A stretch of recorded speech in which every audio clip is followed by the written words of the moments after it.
오늘 본문은 귀신 들린 아이를 두고 벌어지는 사건을 다룹니다. 예수님께서 그 앞에 말씀을 보면 베드로와 야고보, 요한 이 세 제자를 데리고 변화산에 올라가셔서 여러 가지 일들을 경험하시죠. 또 그 일이 일어난 후에 이제 산에서 내려와 보셨는데 산 아래에서 어떤 일이 일어나고 있었습니까? 남아있는 9명의 제자들과 또 서기관들이 격렬하게 논쟁을 벌이고 있었습니다. 그 모습을 많은 무리들이 둘러싸서 보고 있었습니다. 이 논쟁의 중심에는 귀신 들린 아이와 아버지가 있었는데요. 이 아버지는 아들을 고치기 위해서 예수님을 찾아왔지만 예수님이 계시지 않자 그 자리에 남아있던 9명의 그 제자들에게 귀신을 내쫓아달라고 부탁합니다. 하지만 제자들이 귀신을 쫓아내지 못하자 그 자리에서 이 일이 어떻게 이루어지는가 가만히 지켜보고 있던 그 서기관들이 이제 약점을 잡고 논쟁이 붙었던 겁니다. 여러분, 이 현장의 분위기가 어떠했을까요? 이 현장의 분위기 14절 말씀을 보시면 제자들과 서기관들이 논쟁을 벌이고 있었다라고 합니다. 변론을 벌였다라고 하는데 이제 원어로 보면은 논쟁을 벌였다라고 합니다. 자, 우리말로 보면은 서기관들과 논쟁을 벌이는 이 제자들의 모습이 이 제자들이 많이 컸구나. 서기관들과 논쟁을 할 정도라니 라고 생각이 될 수 있는데 사실은 이 말씀을 우리가 원어로 보면은 서기관들이 일방적으로 제자들을 추궁하며 몰아붙이는 상황이었던 것을 알 수 있습니다. 이렇게 궁지에 몰려있던 9명의 제자들 앞에 누가 나타나십니까? 예수님이 나타나십니다. 제자들은 반가움에 깜짝 놀라고 서기관들은 이 예수가 없을 때 제자들을 한번 묵사발을 만들어 놔야겠다 했는데 예수가 나타나니까 또 깜짝 놀라고 또 그 무리에서 이 모든 일들을 지켜보고 있던 무리들도 깜짝 놀라서 어떤 기대감을 갖고 예수께 달려와 인사를 드립니다. 그들의 인사를 받으신 예수님께서 물으시죠. 너희가 무엇을 그들과 변론하느냐? 아마 여러분 이 기사를 보시면서 너희가 무엇을 그들과 변론하느냐라는 이 말씀 많이 보셨을 테지만 여러분 여기서 너희는 누구고 그들은 누구일까요? 아마 한 번도 깊이 생각해 본 적 없으실 겁니다. 너희는 누구고 그들은 누굴까요? 몇 가지 견해가 있지만 여러 가지 사본과 또 학자들의 견해와 또 전후 문맥을 고려했을 때 가장 타당해 보이는 것은 너희는 제자를 가리키는 것이 아니라 서기관을 포함한 무리들을 의미합니다. 그리고 그들은 제자들을 의미합니다. 그래서 이 현장은 무리들도 서기관들과 합세해서 귀신을 쫓아내지 못한 이 제자들을 추궁하며 몰아붙이고 있었다. 함께 논쟁하고 있었다라는 그것을 알 수 있습니다. 그럼 예수님은 서기관들과 제자들이 무슨 내용으로 논쟁을 벌이고 있는지 정말 몰라서 물어보셨던 걸까요? 그렇지 않죠. 예수님께서는 이미 어떤 내용으로 이 무리 간에 어떤 논쟁이 오고 가고 있는지 다 알고 계셨습니다. 다만 예수님은 제자들에게 그들이 이렇게 귀신을 내쫓을 수 없는 실패할 수밖에 없었던 그 원인이 무엇인지 가르쳐 주시기 위해서 자연스럽게 개입하셨던 겁니다. 그리고 오늘 우리에게는 본문에 등장하는 제자들과 또 서기관들과 또 귀신 들린 아이의 아버지 이 세 그룹을 통해서 왜 귀신을 쫓아내지 못했는지 또 더 나아가서 오늘날 우리가 처한 그 어려움을 왜 우리가 돌파하지 못하는가, 해결하지 못하는가 그 이유들이 무엇인지 말씀해 주고 계십니다. 귀신을 쫓아내지 못한 이유를 먼저 제자들에게서 찾아보겠습니다. 마가복음 6장 7절의 말씀을 우리 한번 성경을 찾아서 보도록 하겠습니다. 마가복음 6장 7절 말씀입니다. 함께 읽습니다. 12 제자를 부르사 둘씩 보내시며 더러운 귀신을 제어하는 권능을 주시고 자, 누가 누구에게 이런 권능을 주셨습니까? 예수님께서 12제자에게 권능을 주셨습니다. 이어서 6장 13절 말씀 우리 같이 한번 읽겠습니다. 많은 귀신을 쫓아내며 많은 병자에게 기름을 발라 고치더라. 자, 누가 고쳤습니까? 제자들이 고쳤습니다. 9명의 제자들에게는 그때의 자신감이 계속 이어져 왔을 겁니다. 우리는 이미 해봤으니 이번에도 할 수 있어. 그런 마음이 있었던 것이죠. 그러나 결과는 어땠습니까? 결과는 대실패였습니다. 왜 실패했습니까? 그들이 이번에는 그 권능을 부여해 주신 예수 그리스도를 의지하지 않고 과거의 경험에만 의존해 있었기 때문입니다. 우리가 저지르는 실수 중에 하나는 누적되는 경험이 곧 성공을 보장한다라는 착각입니다. 물론 경험은 소중한 자산이고요. 값으로 매길 수 없는 것이 분명합니다. 저도 사역 초반에 청년부 사역을 너무나 해보고 싶었습니다. 그런데 번번이 안 됐습니다. 번번이 안 됐던 이유는 청년부를 맡아본 경험이 없다라는 이유였습니다. 그때는 제가 속으로 아니 처음부터 경험을 갖고 있는 사람이 어딨나라는 생각을 갖고 매우 아쉬웠습니다. 그런데 나중에 저도 같이 일할 사람을 뽑는 입장이 되어 보니까 그때 나를 거절했던 사람들의 마음이 이해가 되더라고요. 그만큼 경험은 중요하고 무시할 수 없는 요소가 분명합니다. 하지만 경험이 있는 사람은 그 경험이 전부인 것처럼 행동해서는 안 됩니다. 특히 신앙의 경험, 영적인 경험, 사역의 경험에 있어서는 더욱 그러해야 합니다. 지난 몇 년간 우리가 이렇게 해왔으니까 이번에도 우리가 이렇게 하면 될 거야. 지난번에 이렇게 했을 때 좋았으니까 이번에도 이렇게 하면 좋을 거야. 이 생각만큼 주님의 권능과 인도하심을 가로막는, 무시하는 생각도 없다는 사실을 우리가 분명히 알아야겠습니다. 여러분, 여러분의 성공적인 경험이 도리어 예수님의 그 일하심과 또 전능하심과 인도하심을 무시하고 가로막고 있지는 않습니까? 우리의 신앙은요, 매 순간 하나님께 의존해야 하는 줄 믿습니다. 제자들이 귀신을 쫓아내지 못했던 이유는 그들의 영적 상태가 이미 예수님의 권능이 아닌, 예수님의 힘주심이 아닌 경험에서 얻어진 자신감에 기초했기 때문이었습니다. 이런 제자들을 향해서 예수님은 단순히 야 너네들 왜 그랬어? 라고 지적하시고 실패를 들추시는 것이 아니라 거기에서 그치지 않으시고 그들에게 더 깊은 교훈을 주십니다. 마가복음 9장 29절 말씀 함께 성경을 찾아서 읽도록 하겠습니다. 마가복음 9장 29절 말씀입니다. 함께 읽습니다. 기도 외에 다른 것으로는 이런 종류가 나갈 수 없느니라. 여러분, 여기서 기도는 내 필요를 구하는 기도가 아니지요. 내 무능함을 인정하고 나에게 힘이 없음을 인정하고 하나님의 전능하심을, 하나님의 인도하심을 구하는 영적인 고백입니다. 제자들이 이런 영적 고백 대신에 자신들의 경험을, 자신들의 기억을 의지했다는 것은 이미 제자들이 기도의 자리를 벗어나 있었다라는 반증입니다. 이 모습은 오늘날 우리와 매우 닮아 있지 않습니까?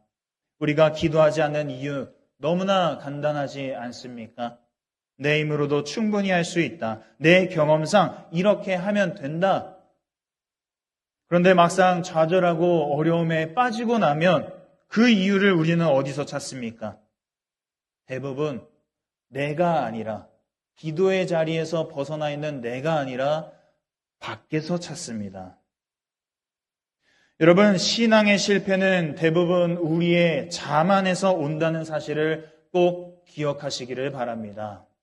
제자들의 자만은 그들이 예수의 권능으로 귀신을 쫓아냈던 과거의 경험에서 나온 자만이었습니다.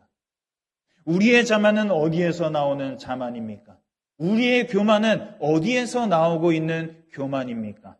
제자들처럼 경험에서 나올 수도 있고요. 내가 가진 물질적인 것에서 나오는 교만과 자만일 수도 있고요. 아니면 일이 술술 풀리는 그런 상황에서 나오는 자만일 수도 있습니다. 여러분, 교만이라는 이 지뢰를 밟으면 어떻게 됩니까? 지뢰를 밟으면 발목이 날아갑니다. 지뢰를 밟으면 몸이 산산조각이 납니다. 교만이라는 지뢰를 밟으면 우리의 영적인 그 권능도 또 우리 주님께서 허락하여 주신 그 영적인 삶도 산산조각 난다는 것을 여러분 기억하시기를 바랍니다. 하나님께 내 무능함을 인정하고 그분의 전능하심을 구하는 그 영적 고백을 여러분 포기하지 마시고 계속해서 올려드리시는 그런 귀한 성도님들 다 되시기를 축복합니다. 자, 두 번째로 귀신을 쫓아내지 못했던 이유를 서기관들에게서 찾아보겠습니다. 서기관들은 변론의 대가입니다. 논쟁의 대가입니다. 왜요? 이미 기본적으로 알고 있는 지식이 너무나 많습니다. 오늘 본문에서도 그들은 제자들을 몰아붙이면서 일방적으로 논쟁을 벌입니다. 귀신 들린 아이의 아버지가 절박한 상황에서 도움을 구하고 있지만 내 아들을 좀 살려달라고 이야기하고 있지만 서기관들에게는 이것을 해결할 능력도 없고 의지도 없었습니다. 그들의 논쟁은 무엇입니까? 아이를 치유하려는 목적에 있는 것이 아니라 오로지 제자들의 무능함을 드러내면서 그 제자들을 가르치는 예수의 무능함을, 예수를 비판하려는 그런 데에 있었습니다. 그리고 자신들의 지식을 과시하려는 데 있었죠. 이것이 바로 예수님께서 말씀하신 믿음이 없는 세대의 전형적인 모습입니다. 한마디로 믿음 없이 말만 앞세우는 모습인 거죠. 만약 제가 여러분 앞에서 그리스도인은 이렇게 살아야 합니다. 예배는 이렇게 드려야 합니다. 헌금 생활은 이렇게 해야 됩니다. 라고 설교하고서 제가 그렇게 살지 않는다면 여러분의 마음이 다치는 건 둘째치고 하나님 앞에 제가 큰 죄를 짓는 것입니다. 로마서 2장 21절 24절 말씀 우리 화면을 보시고 함께 읽어보도록 하겠습니다. 함께 읽습니다. 그러면 다른 사람을 가르치는 네가 네 자신은 가르치지 아니하느냐? 도둑질하지 말라 선포하는 네가 도둑질하느냐? 간음하지 말라 말하는 네가 간음하느냐? 우상을 가증히 여기는 네가 신전 물건을 도둑질하느냐? 율법을 자랑하는 네가 율법을 범함으로 하나님을 욕되게 하느냐? 기록된 바와 같이 하나님의 이름이 너희 때문에 이방인 중에서 모독을 받는도다. 또 여러분 야고보서 3장 1절 말씀 화면 보시고 함께 읽습니다. 내 형제들아 너희는 선생된 우리가 더 큰 심판을 받을 줄 알고 선생이 많이 되지 말라. 여러분 야고보서 말씀을 보십시오. 선생된 우리가 더 큰 심판을 받을 줄 알고 선생이 많이 되지 말라라고 합니다. 우리에게 너무나 큰 울림을 주는 말씀이지요. 누구나 다 선생이 되고 싶고 누구나 다 가르치는 자리에 앉고 싶지만 오히려 성경은 그 자리를 두렵고 떨림으로 바라봐라 라고 말씀합니다. 또 여러분 이어서 마태복음 12장 36절 37절 말씀 같이 읽습니다. 내가 너희에게 이르노니 사람이 무슨 무익한 말을 하든지 심판날에 이에 대하여 신문을 받으리니 내 말로 의롭다함을 받고 내 말로 정죄함을 받으리라. 강단에 서서 말씀을 전하는 목회자뿐만 아니라 우리 모두에게 해당되는 말씀인 줄 믿습니다. 그래서 서기관들의 모습은 오늘 우리에게 매우 중요한 질문을 던집니다. 신앙이 말에서 끝나고 있지는 않은가? 자신의 문제를 해결할 능력도 의지도 없으면서 남의 문제를 해결할 능력도 의지도 없으면서 남 탓만 하고 있지는 않은가? 물론 우리가 교회에서 성경을 배우고 또 지식을 쌓아가고 그래서 건전한 논쟁과 토론 속에서 하나님을 알아가는 그 지식이 점차 확대되고 깊어지는 것은 필요합니다. 잘못된 게 아니지요. 하지만 그 지식에 머물러서 사랑과 정의의 실천으로 이어지지 않는다면 우리 신앙은 어떤 신앙이 되는 것입니까? 열매 없는 무화과 나무 같은 신앙이 되는 것이죠. 겉으로는 매우 화려한데 속은 더러운 것과 시체로 가득한 회칠한 무덤 같은 신앙과 다를 바가 없을 겁니다. 여러분, 서기관들의 모습 속에서 오늘 우리가 배워야 할 것은 무엇입니까? 지식이 많고 하는 말마다 맞는 말을 하더라도 믿음과 행함이 없다면 서기관의 함정에 빠질 수 있다는 것입니다. 우리 모두가 그 함정에 빠질 수 있다는 것이죠. 문제를 해결할 수 없는 공허한 신앙에 머무른 채 우리의 신앙의 생활을 계속해서 쳇바퀴 구르듯이 하게 될 수밖에 없을 겁니다. 사도 바울은 이렇게 말합니다. 하나님의 나라는 말에 있지 아니하고 오직 능력에 있음이라. 내 신앙은 말에 있습니까? 아니면 행함에 있습니까? 말과 지식을 넘어서 믿음으로 행동하고 또 문제를 주님께 올려드리는 그 문제를 주님 안에서 해결해 나아가는 우리 모두가 될 수 있기를 간절히 축복합니다. 이제 마지막으로 귀신을 쫓아내지 못했던 이유를 아이의 아버지에게서 한번 찾아보겠습니다. 귀신 들린 아이의 아버지는 본문에서 믿음 없는 세대를 대표합니다. 그의 요청은 매우 절박해 보입니다. 제가 이 본문을 보면서 이 아버지의 마음이 얼마나 절박했을까라는 생각을 해봅니다. 누가복음을 보면은 이 사건에 대해서 이 아들이 외아들이었다라고 이야기를 하는데요. 자녀가 한 명인 분들은 그 마음이 더욱더 와 닿으실 거라고 생각이 듭니다. 얼마나 절박했을까요?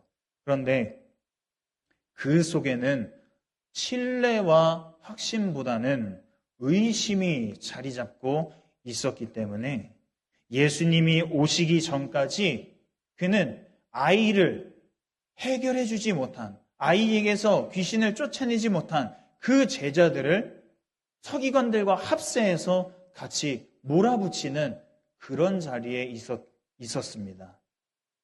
그랬던 그가 예수님께 무엇을 하실 수 있거든 우리를 불쌍히 여기사 도와주옵소서라고 합니다. 겉으로 보기에 이 말이 어떻게 들리십니까? 겸손한 간구처럼 들리지만 실상은 예수님의 능력을 시험하는 태도였죠. 당신의 제자들이 저렇게 쫓아내지 못했는데 그 제자들을 가르친 당신은 어떨까라는 그 의심이 이 아이의 아버지 마음속에 있었던 겁니다. 그래서 뭐라고 이야기합니까? 하실 수 있거든. 하실 수 있거든 이 말 자체가 이미 예수님의 그 전능하심을, 예수님의 그 일하심을 의심하는 마음에서 튀어나온 말이었던 것이죠. 예수님은 이걸 그냥 넘어가지 않으십니다. 이걸 곧바로 지적하시죠. 할 수 있거든이 무슨 말이냐? 믿는 자에게는 능히 하지 못할 일이 없다. 이 경고는 단순히 이 귀신 들린 아이의 아버지 한 사람만을 향한 경고가 아니라 그가 대표하는 믿음이 없고 패역한 세대를 향한 하나님의 말씀입니다. 그럼 여러분, 믿음 없고 패역한 세대의 가장 큰 특징은 무엇일까요? 믿음 없는 세대는 예수님께 기도하며 좋은 일을 바라고 또 기적을 원하면서도 그 기적의 출처이신 하나님을 신뢰하지 않습니다. 신뢰하는 척을 할 뿐입니다. 아이가 고침받기를 원하지만 예수님을 온전히 완전히 신뢰하지 않았듯이 믿음 없는 세대는 문제 해결만 원할 뿐 그 해결을 이루신 그 하나님과의 관계는 생각하지 않습니다. 또 이들은 자신들의 문제가 해결되지 않으면 쉽게 실망하고 하나님을 의심하면서 비난할 대상을 찾습니다. 여러분, 우리의 모습이 바로 이와 같지는 않습니까? 우리의 자녀들의 모습이 이와 같지는 않습니까? 그럼에도 참 감사하고 소망이 있는 것은 무엇인 줄 아십니까? 예수님께서 이런 믿음 없는 아버지의 고백을 들으시면서도 그 사람을 책망하고 끝내지 않으신다는 거예요. 오히려 그의 믿음의 부족함을 인정하게 하시고 그 자리를 회복의 자리로 삼아 주십니다. 내가 믿나이다. 나의 믿음 없는 것을 도와주소서. 오늘날 우리도 이 아버지의 뒤늦은 고백을 배워야 될 줄로 믿습니다. 여러분, 내 믿음이 어디 가서도 부족하지 않다. 소위 어디 가서도 내 믿음이, 내 신앙이 꿀리지 않는다 라고 생각하면 오히려 은혜가 없습니다. 누가복음 18장을 보면 두 사람이 기도하러 성전에 올라갑니다. 한 사람은 바리새인이었고 또 한 사람은 세리였죠. 이 두 사람이 올라와서 기도하는데 바리새인은 어떻게 기도합니까? 하나님, 나는 죄를 짓지도 않았고 저 세리와도 같지 않고 하나님, 나는 11조를 했고 하나님, 나는 금식을 했습니다. 세리는 어떻게 기도합니까? 누가복음 18장 13절 말씀 우리 화면 보시고 같이 한번 읽어보도록 하겠습니다. 누가복음 18장 13절 말씀 화면을 한번 띄워주실까요? 제가 읽겠습니다. 세리는 멀리 서서 감히 눈을 들어 하늘을 쳐다보지도 못하고 다만 가슴을 치며 이르되 하나님이여 불쌍히 여기소서 나는 죄인이로소이다.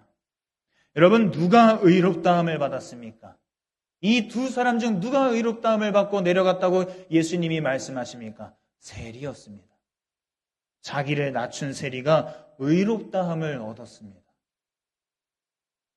여러분, 믿음 없는 것을 도와주소서라는 고백은요, 부끄러운 고백이 아닙니다. 창피할 일이 아닙니다. 오늘날 우리 모두가 해야 될 고백인 줄 믿습니다. 믿음의 시작점입니다. 여러분, 우리가 처한 어려움 속에서 이 고백으로 하나님을 향한 그 신뢰를 드러낼 때 귀신 들린 아이의 아버지의 그 아이의 구원이 오늘 여러분의 구원이 될 줄 믿습니다. 오늘 우리 자녀들의 구원이 될 줄 믿습니다. 여러분, 끝까지 포기하지 마십시오. 혹여나 하나님께 책망을 받더라도 그 책망이 우리를 사랑하시는 그 마음에서 나온 책망이구나. 그래서 내가 이렇게 하기를, 내가 더 겸손해지기를 원하시는구나. 내가 기도의 자리로, 영적 고백의 자리로 나아가길 원하시는구나 라는 것을 깨달으시고 끝까지 그 자리로 나아가 우리 예수님께 믿음의 고백, 영적 고백을 올려드리며 문제를 해결받는 우리 모든 성도님들 다 되시기를 주의 이름으로 간절히 축복합니다. 함께 기도하겠습니다. 우리 시간에 함께 기도하실 때에 이렇게 기도하기를 원합니다. 하나님, 제자들과 또 서기관들과 또 이 아이의 아버지를 우리가 오늘 다시 한번 보게 되는데 우리 삶에 여러 가지 문제들이 있지 않습니까? 그 문제들 앞에서 나는 지금 어떤 자세로 있는가 다시 한번 돌아볼 수 있기를 원합니다. 그리고 하나님, 내가 이런 모습이었습니다. 나의 믿음 없음을 도와주옵소서. 나의 믿음 없음을 도우시고 나에게 믿음을 더해 주옵소서. 그렇게 겸손히 주님 앞에 고백하며 나아가도록 하겠습니다. 함께 기도하겠습니다. 하나님 감사합니다. 오늘 말씀을 통하여서 제자들과 또 서기관들과 귀신 들린 아이의 아버지의 모습을 통해 오늘 우리의 신앙의 태도가 어떠한지, 우리 믿음의 자세가 어떠한지 다시 한번 돌아봅니다. 하나님 앞에 지금까지 우리가 교만하였다면, 자만하였다면 주님 긍휼히 여겨주시고 용서해 주시옵소서. 그동안에 내 경험에서 우러나오는 교만이 있었습니다. 내가 가진 것에서 우러나오는 교만이 있었습니다. 내 일이 잘 되는 것으로 인하여서 하나님 교만하였습니다. 하나님, 이 모든 것에 대해 주님 긍휼히 여겨주시고 우리에게 믿음을 더하여 주시옵소서. 나의 믿음 없음을 용서하여 주시고 다시 영적 고백을 올려드리며 우리 주님과 다시 연결되는 그 자리로 나아가도록 인도해 주시옵소서. 하나님, 말뿐인 신앙 되지 않도록 저희를 경책하여 주시옵소서. 하나님, 우리가 말에서 그치는 신앙 되지 않게 하여 주시고 행함에서 하나님께 영광 올려드리며 행함으로 하나님께 드릴 열매가 있는 신앙인들 다 될 수 있도록 인도하여 주시옵소서. 하나님, 우리의 신앙이 회칠한 무덤과 같지 않게 하여 주시고 열매 없는 무화과나무가 되지 않게 하여 주시옵소서. 주님, 우리의 믿음 없음을 긍휼히 여겨주시고 우리에게 믿음을 더하여 주시옵소서. 하나님, 정말로 우리가 하나님을 신뢰한다고 이야기하지만, 하나님을 믿는다고 하지만 우리의 급한 마음으로 하나님께 문제를 가지고 나오지만 여전히 내 마음속 한켠에는 하나님을 신뢰하지 못하고 하나님을 바라보지 못하고 단순히 이 문제만이 해결되기를 바라는 마음으로 나올 때가 참으로 많았습니다. 하나님과의 관계를 먼저 생각하며 하나님께 온전히 나의 신뢰를 올려드릴 수 있도록, 하나님, 정말로 부족하지만 이 부족한 믿음을 올려드리는 그런 우리 모두 될 수 있도록 은혜 베풀어 주시옵소서. 그래서 하나님, 믿음 없고 패역한 세대가 아닌 믿음 있고 하나님께서 귀하게 쓰시는 하나님의 마음을 흡족하게 해드리는 그런 세대가 될 수 있도록 긍휼히 여겨 주시옵소서. 하나님 감사합니다.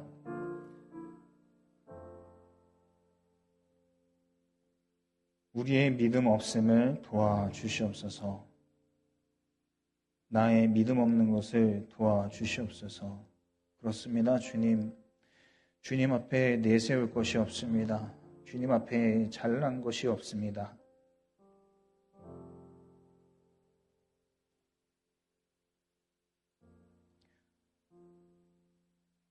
너무나 부족하고 또 너무나 연약한 저희들을 긍휼히 여기시고, 하나님, 이 아버지의 부르짖음이 오늘 우리의 부르짖음 되게 하여 주셔서 하나님께서 우리의 그런 연약한 믿음을 받으시고 큰 은혜로 우리와 함께하여 주시옵소서. 주님께서 그렇게 우리를 도우셔서 믿음이 없고 패역한 세대가 아닌 믿음이 있고 하나님께 기쁨이 되는 세대 될 수 있도록 인도해 주시옵소서.